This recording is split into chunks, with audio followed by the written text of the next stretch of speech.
Bonjour mesdames et messieurs, vous êtes à OMAG ou si vous voulez encore OASU Magazine. Désormais, l'information, c'est avec nous pour vous plonger dans l'univers du sport scolaire et universitaire ivoirien.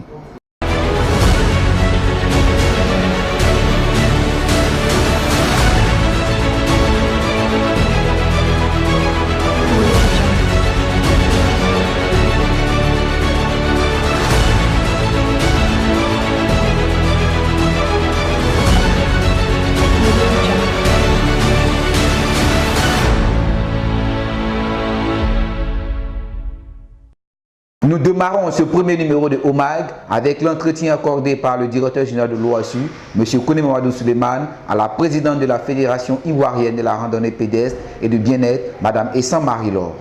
Notre objectif, c'est de faire la promotion du sport pour tous et mettre en exergue la randonnée pédestre. Et si on veut rentrer dans le milieu scolaire, c'est pour permettre à la crémaillère de connaître ce que c'est qu'une randonnée pédestre et du bien-être, on s'est vu naître une performance. Et il fallait créer un élément catalyseur pour permettre aux élèves de s'imprégner de cette nouvelle activité.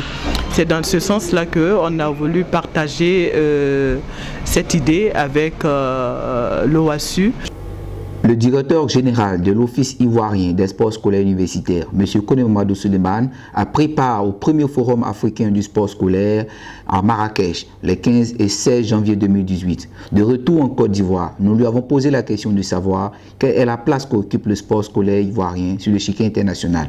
À cette question, il répond ceci dans l'élément proposé par ANCA. On a fait la présentation, tous les pays participants avaient 10 minutes pour présenter.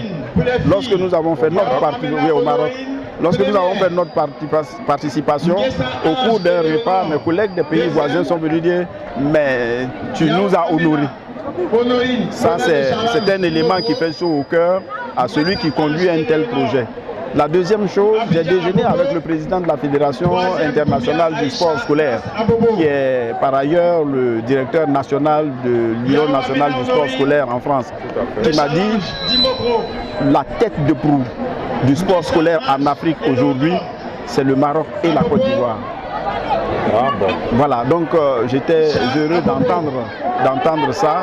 Et bon, il y a d'autres choses aussi que je ne voudrais pas dire là, mais qui sont des éléments à faire que j'ai un retour objectif de ce qui est fait.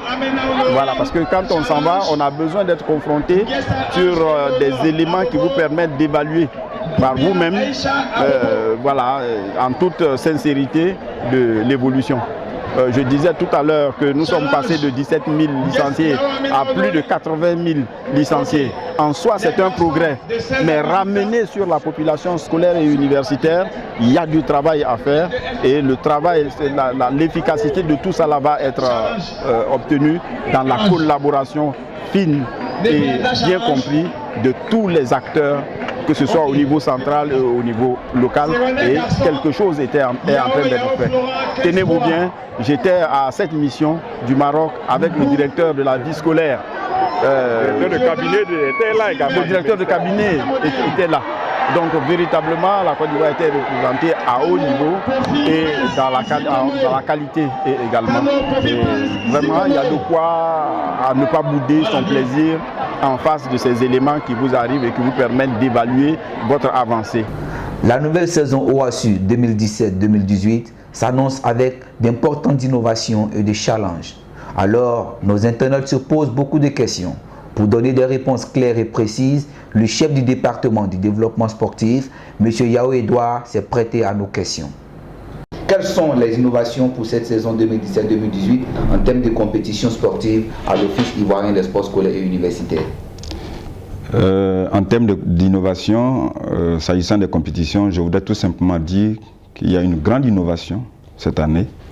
Il s'agit, contrairement aux années précédentes, où nos compétitions se terminaient par des finales régionales. Cette année, il n'y aura pas de finale régionale. Cette année, nos compétitions, disons la première partie, va prendre fin avec des finales de zone. Il est important de signaler à toutes fins utiles que les zones sont des pôles de développement que l'OASU, la direction générale, a mis en place pour permettre effectivement à un certain nombre de régions de se regrouper et pour permettre l'animation non seulement des localités, mais surtout rapprocher effectivement les athlètes, les rassembler dans une localité pour que effectivement le brassage soit plus réel, pour que le nombre de compétitions soit plus accru. Et bref, en tout cas, ces zones-là sont au nombre de 8. Donc le territoire national est réparti donc en ces 8 zones qui chacune comprend soit 4 régions ou 5 régions. Quelle est la formule et de compétition retenue pour cette saison? En termes de formule, je voudrais dire que nous avons nos différentes étapes qui sont d'abord les compétitions interclasses et interpromo qui permettent aux établissements de mettre en place leurs équipes. Ensuite, nous avons le deuxième niveau. Ce sont les compétitions que j'ai appelées intradépartementales qui mettent aux prises les équipes des établissements au niveau de chaque département. Et puis ensuite, on a un troisième niveau qui sont les compétitions interdépartementales. Ces compétitions interdépartementales, auparavant, étaient les finales régionales. Mais cette année, comme je l'ai indiqué, il n'y aura pas de finale régionale. Mais ce sont donc les compétitions interdépartementales. Et puis enfin, après les compétitions interdépartementales, il y aura les finales de zone. Donc les finales de zone vont regrouper les champions des régions dans leur secteur, c'est-à-dire les 8 zones, pour effectivement confronter les athlètes. Et c'est à cette étape que les vainqueurs seront récompensés. Alors, pour cette innovation, quelles sont les disciplines et catégories concernées? Au niveau des disciplines, cette année, nous avons fait une petite restriction pour les compétitions telles que je l'ai indiqué. Au niveau des catégories aussi, nous avons fait un peu de contraction. Mais s'agissant des disciplines, nous avons les disciplines les plus populaires, le handball, le football, le basketball. L'athlétisme aussi a été retenu. Au niveau des catégories, nous avons la catégorie primaire. Au niveau du secondaire, nous avons la catégorie minime, c'est-à-dire les 13, 14, 15 ans au niveau du football.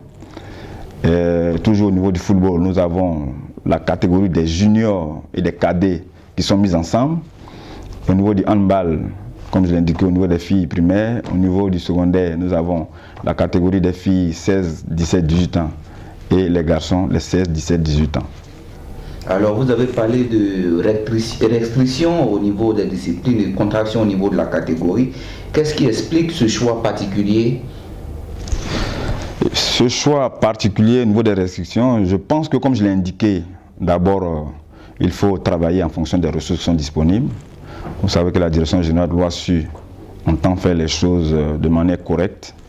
Et donc, en fonction des ressources qui sont disponibles, nous avons préféré cette année faire ces petites innovations pour permettre d'améliorer la qualité. C'est vrai que cette qualité existe, mais de faire en sorte que la qualité puisse s'accroître. C'est pour ça que cette année, nous avons effectivement décidé de prendre ces disciplines-là pour les compétitions, comme je l'ai indiqué, mais il reste entendu que les autres disciplines et les autres catégories peuvent se dérouler, peuvent être retenues au niveau des localités en fonction des spécificités de chaque localité. Mais s'agissant des compétitions à récompenser, ce sont ces disciplines, ces catégories que j'ai citées. Alors, est-ce à dire que les autres élèves qui ne pratiquent pas les disciplines retenues pour cette saison ou qui ne s'inscrivent pas dans les catégories retenues ne participeront pas aux compétitions de l'OASU cette saison? Tout ce qui est compétition au niveau des établissements sont des compétitions de l'OASU. C'est vrai que, comme je l'ai indiqué, il y a un certain nombre de disciplines qui vont jusqu'aux phases de zone, à la finale de zone, un certain nombre de catégories qui vont jusqu'à la finale de zone. Mais les autres catégories, je le répète, peuvent toujours être retenues pour faire des compétitions au plan local, en fonction des spécificités, pour servir d'animation dans les établissements et dans les villes. C'est cet élément que s'arrête le premier numéro de OMAG. Nous avons pris plaisir à vous le présenter. Nous étions dans les locaux de la Direction générale de l'OASU. Merci de votre attention. La suite dans un prochain numéro.